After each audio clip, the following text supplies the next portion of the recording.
This is Putting It Straight. Rethink your beliefs. Redefine your life.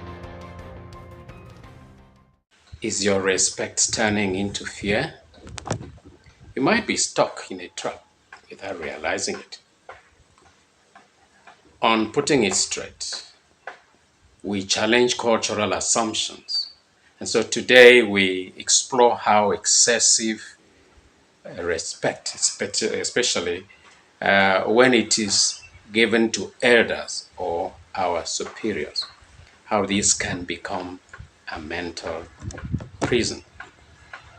You see, there are certain ways by which our culture encourages this.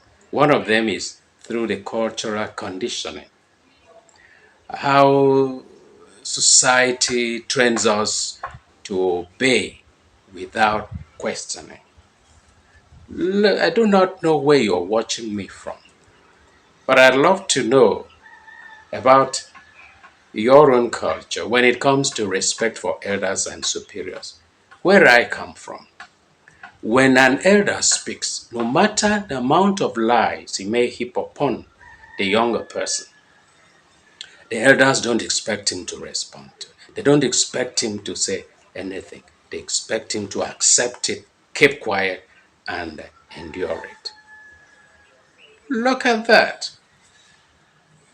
No matter how wrong the elder may be, he's assumed to be correct and his ideas are accepted. You dare not raise a voice to answer because you would be questioned. Why you respond? Why are you talking back to me? This is respect when it becomes excessive. All right. What about examples? Further example, case studies. Just down the road there, a couple of weeks ago, my neighbor's second daughter had what she called her fiance or fiancé. I have problem with that. Which is which? Anyway, that's not the case now. So the suitor came and the young woman introduced the suitor to the family and said, "Well, this is the man I want to marry." You know what happened? The parents said, "No, you can't get that to happen. Your elder sister is yet to marry, so you can't. It would be disrespectful of you to marry without your sister." Can you see that? Can you see the limit to which respect has gotten to? Where you have to deter your own dreams, where you have to reject innovations, where you have to tolerate abuse out of respect. I'll give you another example as it happens. I do not know about you. It would be interesting to share your own idea with us in the comment below. I have a neighbor quite close to me. I share the same fence. When he was working as a civil servant, he had accumulated sufficient money to put up his structure, particularly when he had to retire. So he added the little other money he had to the retirement benefits. And you know what he did? Instead of going to buy the land himself, instead of going to supervise the work at the site, he sat back in the same village, in the same city, and gave to his elder brother to build. He said he can't place his hand above his brother's head.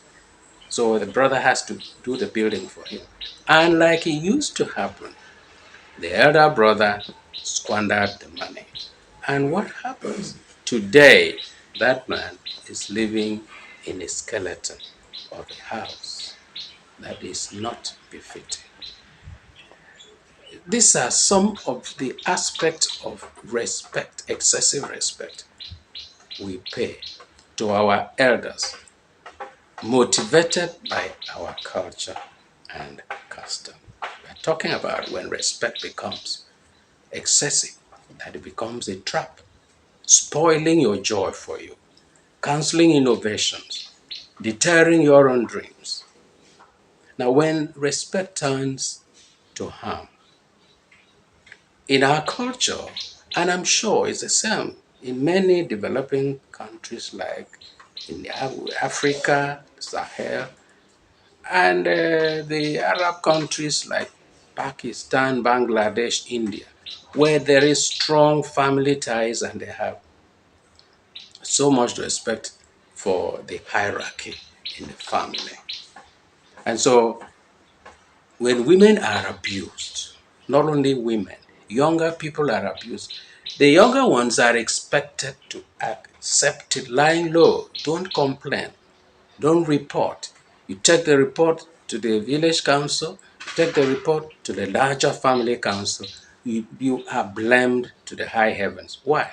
Why should you talk back? Why should you're causing reproach to the elders of the family? And so these things have to be endured. Imagine the trauma. Psychologists and doctors say that there is a strong relationship between some illnesses that people suffer and the trauma that occurs around them as a result of daily event, the daily experiences, unacceptable experiences.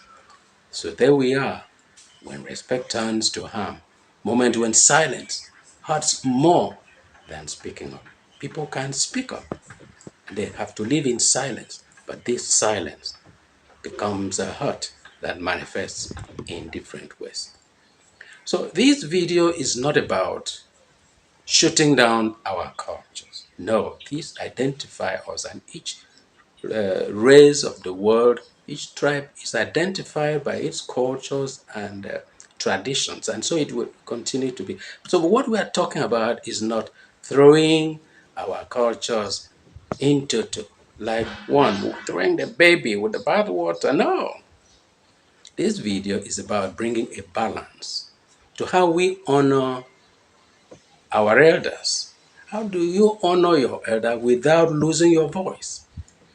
It is about reformation. It is about a review. It is about doing things anew. So we encourage our viewers, I'm encouraging you there to respectfully challenge your cultural ideas, your norms, your practices, but not the people. We are not encouraging that. But we say this can be done in a better way. So you can honor tradition and still challenge it. Take note, progress begins when we rethink what we blindly obey. If you find value in this broadcast, why not subscribe right away? And of course, do not forget to strike the notification bell so you don't miss it. And then share these ideas so we can collectively re-examine our values and then redefine our lives together. Thank you. Let's meet again in the next video. Bye-bye.